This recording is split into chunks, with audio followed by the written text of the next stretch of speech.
اللہ کے ایک بڑے ہی معزز نبی حضرت سیدنا یونس علی نبینا علیہ الصلوۃ والسلام، آپ کا نام یونس بن متا ہے۔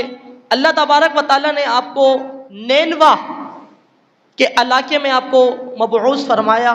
حضرت سیدنا یونس علی نبینا علیہ الصلوۃ والسلام نے اپنی قوم کو تقریباً 40 برس تک ہدایت کی دعوت دی، اسلام کی دعوت دی، اللہ کی طرف بلایا۔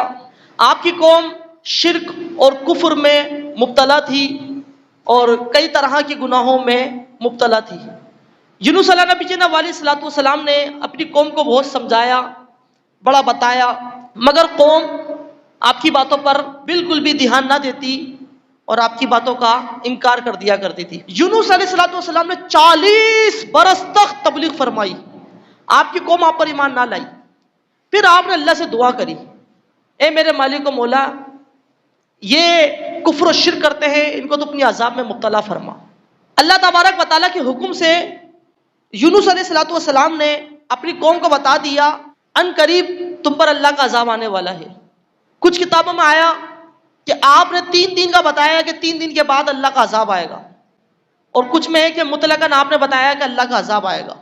تو لوگوں نے باہم یہ فیصلہ کر لیا کہ دیکھیں یونس علیہ الصلوۃ والسلام سچے بندے ہیں، امانت دار ہیں، نیک آدمی ہے، انہوں نے کہا ہے کہ عذاب آئے گا۔ اب اگر تو یونس علیہ الصلوۃ والسلام ہمارے ہی ساتھ رہیں تو اب سمجھ جاؤ کہ عذاب نہیں آنے والا، اور اگر سمجھ جاؤ کہ یونس علیہ الصلوۃ والسلام رات کے وقت نکل گئے تو سمجھو اللہ کا عذاب آنے والا ہے۔ بہرحال جب 3 دن ہوئے، رات ہوئی، تو یونس علیہ الصلوۃ والسلام اپنی بستی سے چل پڑے، اپنی بستی سے چل پڑے۔ یونس علیہ الصلوۃ والسلام نے اپنی قوم کو چھوڑ دیا۔ صبح کے وقت قوم نے دیکھا کہ ایک سیاہ بادل ہے اور اس کے گرد دھواں جمع ہے۔ لوگ بڑے گھبرا گئے، لوگ پریشان ہو گئے کہ اب کرے تو کیا کریں، کرے تو کیا کریں۔ اب لوگ انتہائی پریشان، گھبراہٹ کے شکار ہو گئے۔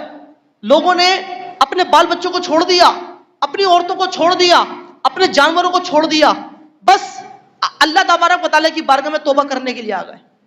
وہ سمجھ گئے کہ یونس علیہ الصلوۃ والسلام کا پیغام سچا تھا۔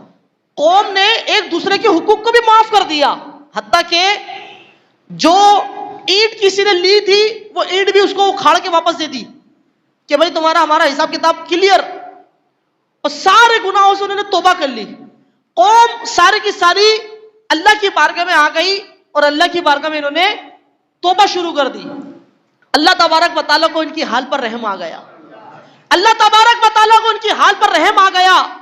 اللہ تبارک و تعالیٰ نے ان کی قوم کو معاف فرما دیا، اور اللہ تبارک و تعالیٰ کے جو عذاب کے آثار تھے، اللہ تبارک و تعالیٰ نے ان آثار کو اٹھا لیا، ان آثار کو دفع کر دیا۔ اب جتنے بھی لوگ تھے وہ بڑے سکون سے ہو گئے، چین سے ہو گئے۔ یہاں پر یونس علیہ الصلوۃ والسلام اپنی قوم کو چھوڑ کے نکل گئے۔ جب یونس علیہ الصلوۃ والسلام نے دیکھا کہ قوم کے اوپر تو کوئی عذاب کے آثار ہی نہیں ہے، اب یونس علیہ الصلوۃ والسلام بڑے شرمندہ ہوئے کہ اگر میں ایسے ہی جاؤں گا تو لوگ کہیں گے کہ تم نے تو کہا تھا اللہ کا عذاب آیا، وہ تو ہم پر آیا نہیں۔ اور یہ قوم کا دستور تھا کہ جو بندہ جھوٹا ہو تو اس کو قتل کر دیا کرتے تھے۔ تو یونس علیہ الصلوۃ والسلام نے اپنا اجتہاد فرمایا، اور اپنے اجتہاد سے آپ علی نبینا علیہ الصلوۃ والسلام دریا کی طرف آپ نے کچھ سفر کر لیا، دریا کی طرف چل پڑے۔ آپ نے اپنی قوم کو چھوڑ دیا۔ آپ کی قوم کے افراد 1 لاکھ سے تو زیادہ تھے، اب اس میں اختلاف ہے کہ 1 لاکھ سے کتنے زیادہ تھے۔ یہ ہے کہ 1,70,000 کے درمیان تھے ان کی قوم کے افراد۔ اب آپ نے اپنی قوم کو چھوڑ دیا اور آپ دریا کی طرف چل پڑے۔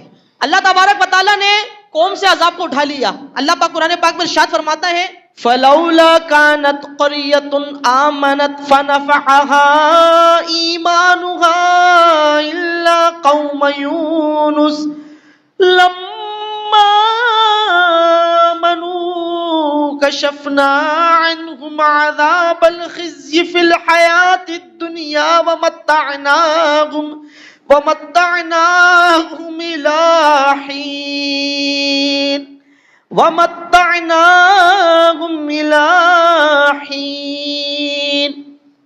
جب اللہ تبارک و تعالیٰ نے آپ کی قوم سے عذاب کو اٹھایا، وہ دن تھا 10 محرم. سبحان اللہ. اللہ پاک فرماتے ہیں تو ہوتی نہ کوئی بستی کہ ایمان لاتی تو ان کا ایمان کام آتا.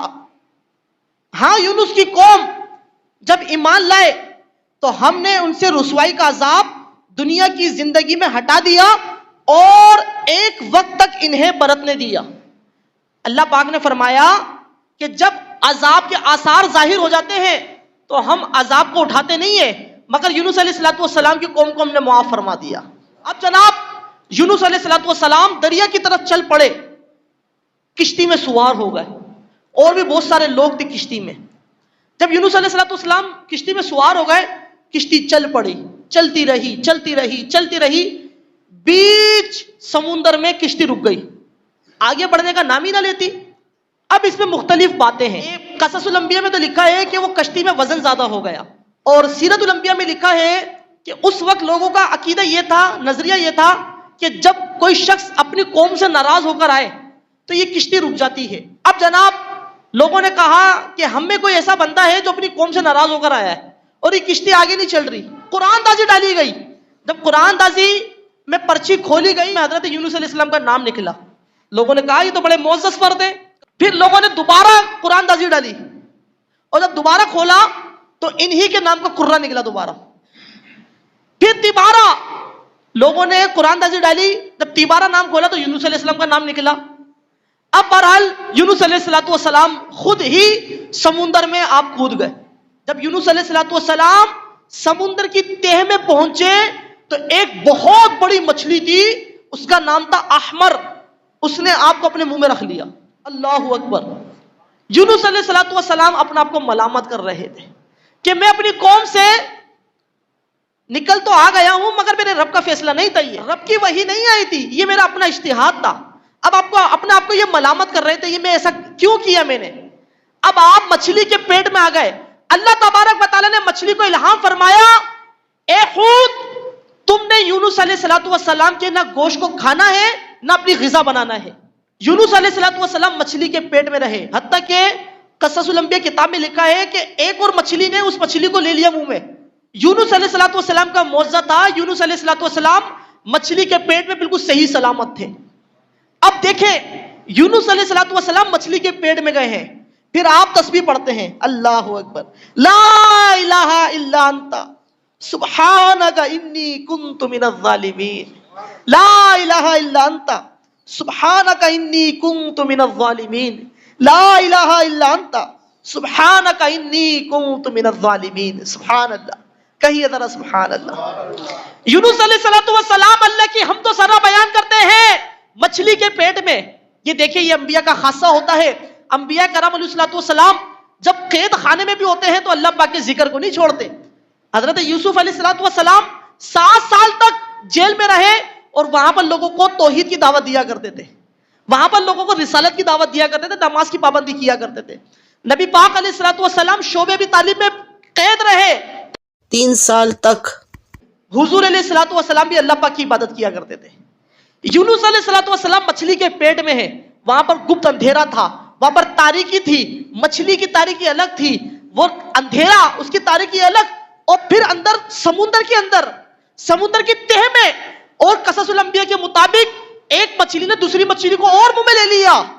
اب یونس علیہ السلام وہاں پر اللہ کی حمد بیان کرتے ہیں. اب آپ وہاں پر کتنا عرصہ رہے اس میں اختلاف ہے. روایتوں میں آیا کہ آپ اشراق چاش کے وقت مچھلی نے آپ کو اپنے منہ میں لیا اور عشاء کے وقت نگل دیا. اور ایک روایت میں آئے گا 3 دن تک آپ مچھلی کے پیٹ میں رہے، اور ایک روایت میں آیا 7 سال تک مچھلی کے پیٹ میں رہے، اور ایک روایت میں آیا کہ 40 دن تک آپ مچھلی کے پیٹ میں رہے. دیکھیں یہاں پر گپت اندھیرا ہو جائے، گرمی کا دن ہو تو بندہ زندہ نہیں رہ سکتا، چند ہی منٹوں میں اس کی ہلاکت ہو جائے گی. مگر یہ اللہ کے نبی تھے کہ آپ مچھلی کے پیٹ میں بھی سلامت تھے اور آپ اللہ تبارک و تعالیٰ کے ذکر میں مشغول تھے، تاکہ لوگوں کو پتہ لگ جائے کہ لوگوں جب تم پر خوشی طاری ہو، جب تم پر غم طاری ہو تو پاک پروردگار کو پکارو. پاک پروردگار تمہاری وہاں پر قید خانے میں حفاظت بھی فرمائے گا اور پاک پروردگار تم سے اس کو نجات بھی عطا فرما دے گا. یونس علیہ السلام اللہ پاک کی حمد بیان کرتے ہیں. اللہ تبارک و تعالیٰ مچھلی کو حکم دیتا ہے کہ ان کو چٹریل میدان میں نگل دو، میدان میں ڈال دو ان کو. وہ مچھلی آتی ہے اور چٹریل میدان میں یونس علیہ السلام کو نگل دیتی ہے.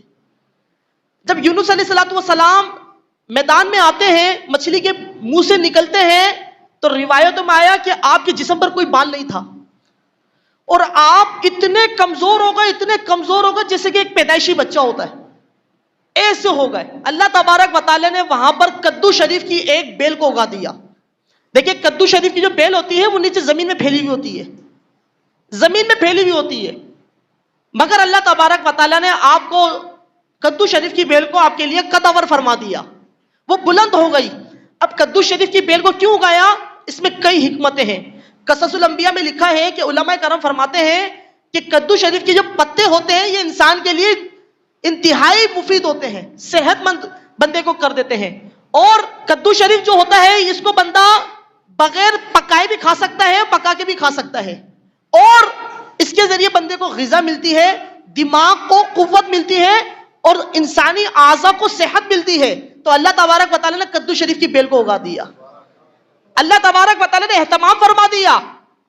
وہاں پر ایک بکری آتی اور اپنا تھن یونس علیہ السلام کے منہ میں ڈالتی. یونس علیہ السلام اس کا دودھ پیا کرتے تھے. اللہ تبارک و تعالیٰ نے آپ کو صحت عطا فرما دی. اور پھر اللہ تبارک و تعالیٰ نے جس طرح پہلے تھے ایسے ہی ہو گئے. جب یونس علیہ السلام اپنی قوم میں گئے تو 1 لاکھ سے زائد لوگ آپ کے اوپر ایمان لے کر آ گئے. سبحان اللہ. یونس علیہ السلام پر اللہ تبارک و تعالیٰ نے عتاب فرمایا، اولا کام نہ کرنے پر عتاب فرمایا، مگر اس کی حکمت یہ ہے کہ یونس علیہ السلام عتاب کی برکت سے اللہ تبارک و تعالیٰ نے 1 لاکھ سے زائد لوگوں کو اسلام بخشا، آپ کی قوم کو نجات بخشی ہے. یہ یونس علیہ السلام کا معجزہ ہے. اس سے پتہ یہ چلا اللہ تبارک و تعالیٰ اپنے نیک بندوں کو آزماتا ہے تاکہ ان کے درجات بلند ہو جائیں، تاکہ ان کا مقام و مرتبہ بلند و بالا ہو جائے. یونس علیہ السلام کو اللہ پاک نے آزمایا. یونس علیہ السلام اپنی آزمائش میں کامل رہے.